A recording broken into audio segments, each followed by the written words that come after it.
Jenderal Dr. MURKA, Markas Kelenak Murib dikepung drone TNI Polri usai bakar kampung tembak warga. Amarah Jenderal Pimpinan Damai Cartens tak terbendung saat mendengar ulah biadab Brigjen Kelenak Murib pimpinan OPM Puncak Papua tanggal 17 Juni tahun 2025.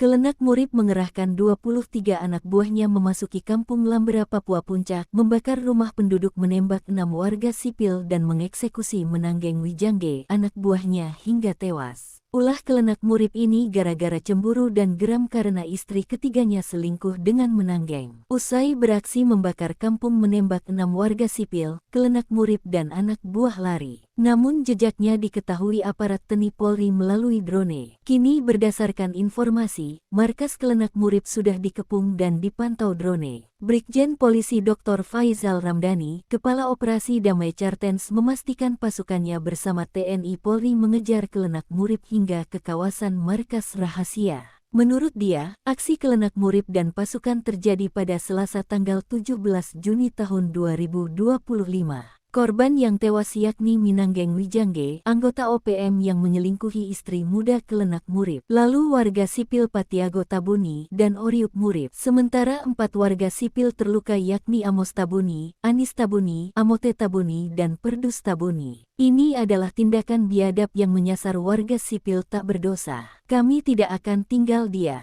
akan terus mengejar pelaku sesuai dengan hukum yang berlaku, ujarnya. Sementara itu kampung Lambera sudah kosong karena penduduknya mengungsi. Namun Faizal meminta Kepala Distrik Yugumoak untuk bekerja sama mengamankan wilayah dan menggelar patroli. Informasi yang berhasil dihimpin Kelenak Murib terkempung di areal markas rahasianya. Namun beredar pula informasi jika para pelaku sudah kabur ke wilayah yang lebih rahasia di hutan puncak Papua yang pepat dan terjal. Kami imbau kepada seluruh masyarakat untuk tetap tenang serta mempercayakan sepenuhnya kasus ini kepada aparat, jelasnya.